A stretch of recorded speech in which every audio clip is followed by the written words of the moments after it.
The 1,000-year peace is over. Aliens declare war, but humans only laugh. "The humans are laughing at us," reported Lieutenant Vex, her violet skin flushing a deeper shade of purple with embarrassment. "They are actually laughing." Supreme Commander Zorthak's 4 eyes blinked in rapid succession, a sign of extreme agitation among the K-Rexian species. His upper appendages gripped the command chair so tightly that the reinforced metal began to warp. "Replay the transmission," he growled.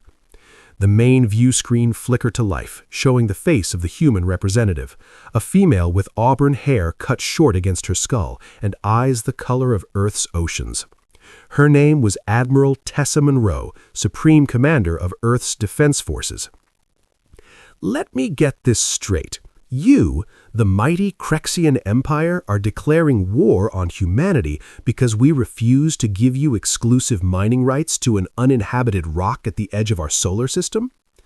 Zorthak's secondary heart began to palpitate. The audacity, the disrespect, the complete lack of terror. "We are the K-Rexian Empire," he had told her in the original transmission. "We have conquered 12 galaxies. Our warships bleed out suns. Our soldiers number in the trillions.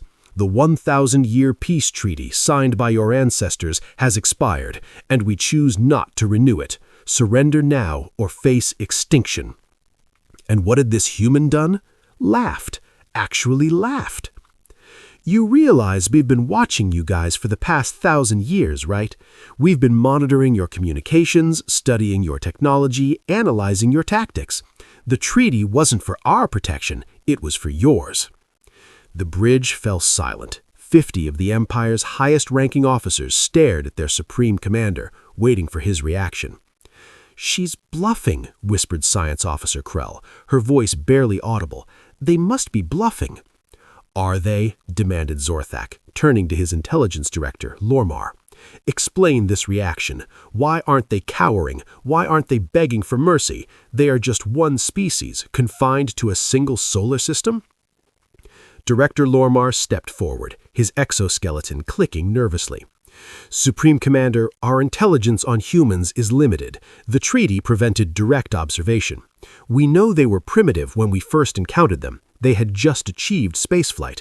Their weapons were chemical-based. Their medicines still relied on cutting open bodies and stitching them together again." "And now?" demanded Zorthak.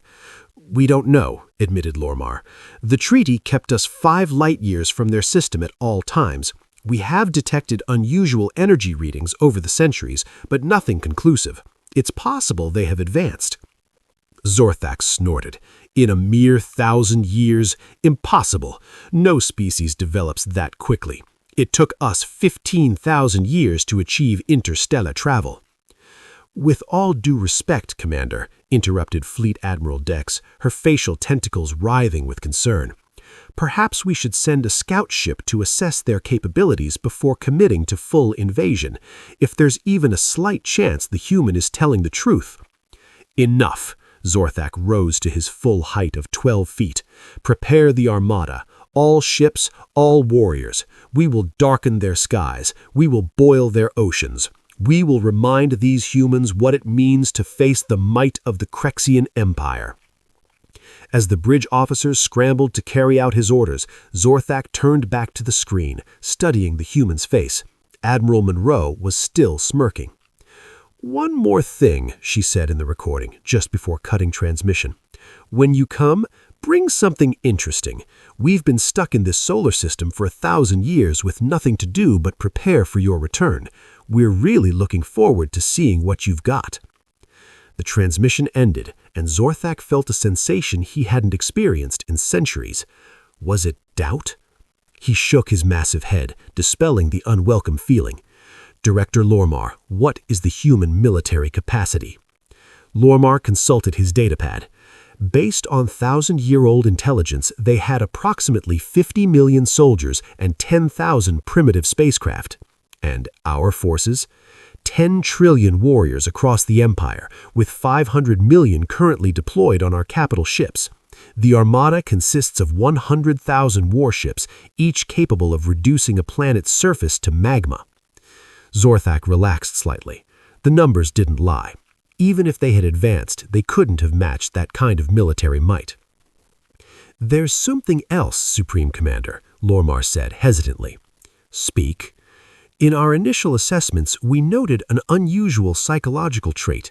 They respond to threats by becoming more aggressive rather than more submissive, and they have a strange relationship with their mortality. They know they will die, yet they act as if they are immortal. It makes their behavior unpredictable." Zorthak waved a dismissive appendage. "Psychological peculiarities won't save them from plasma cannons. Set course for the Sol system. Maximum velocity." 3 weeks later. The journey to Earth took 3 standard weeks. 3 weeks of preparation, 3 weeks of battle simulations, 3 weeks of Zorthak reassuring his commanders that this would be a swift and glorious conquest, and 3 weeks of trying to forget the sound of human laughter. "We are approaching the edge of the Sol system," announced Navigator Zell. "Pluto orbit in 5 minutes." Zorthak nodded, his silver ceremonial armor gleaming under the bridge lights. He had dressed for victory today. "Any sign they've detected us? Indications?" he asked. Officer Trill checked her instruments. "Nothing, Commander. No transmissions, no defensive preparations. Their system appears completely open." "Overconfidence," huffed Zorthak, the most reliable harbinger of defeat. As the Armada crossed the boundary of the Sol system, every K-Rexian on the bridge waited for alarms, for human defenders to appear, for anything that would explain Admiral Monroe's baffling confidence. Nothing happened. "Continue approach," ordered Zorthak. "Maintain battle formation." The K-Rexian warships moved deeper into the system, passing the ice giants, Neptune and Uranus, without incident. When they reached Saturn, Zorthak began to relax. Perhaps the humans really were bluffing. Perhaps they had simply gone insane during their 1,000 years of isolation. "Supreme Commander," called Science Officer Krell, "something is happening in the Saturn rings." "Explain." "The rings are moving," she said, confusion evident in her voice. "They're changing position against orbital mechanics." Before Zorthak could respond, the tactical display erupted with warnings. The Saturn rings were breaking apart, but not randomly. They were reforming, shifting, transforming. "It's not ice," whispered Krell. "The rings, they're not ice and rock. They're ships," finished Zorthak, watching in horror as millions, no billions of tiny craft emerged from their perfect hiding place. They'd been disguised as part of Saturn's rings, indistinguishable from natural debris until they moved. "Incoming transmission," announced Trill, her voice shaking. The view screen activated, showing Admiral Monroe again. She stood on what appeared to be a bridge similar to their own, but sleeker, more advanced. "Welcome to Sol, Commander Zorthak. I see you brought the whole family. How thoughtful." Zorthak struggled to maintain his composure. What is the meaning of this deception? Where did these ships come from? "Deception?" Monroe raised an eyebrow. "Oh, deception. Just preparation. As for the ships, we built them all, 10 billion of them. We had a lot of time on our hands, with the peace treaty and all." "Impossible," Zorthak roared. "No species builds so many vessels." "Oh, that's right," Monroe said lightly. "You still build your ships by hand, don't you? How quaint.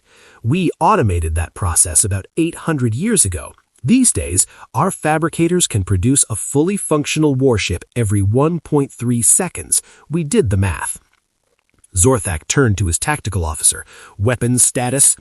"All systems ready, Supreme Commander." "Target their fleet and fire." Monroe watched with apparent amusement. "Really? That's your move? All right then." The K-Rexian Armada unleashed its fury, 100,000 capital ships firing simultaneously into the swarm of human vessels. The vacuum of space lit up with energy weapons, a dazzling display of destructive power that would have annihilated any conventional force. But the human ships moved. They didn't just evade, they danced. They twisted and turned with impossible precision, some accelerating at speeds that should have liquefied any organic pilot. "They're not manned," realized Krell. "Those ships are autonomous." "Correct, again," Monroe said. "We call them the Swarm. fully AI-controlled. They've been running combat simulations against K-Rexian tactics for about 900 years now. They're pretty good at it.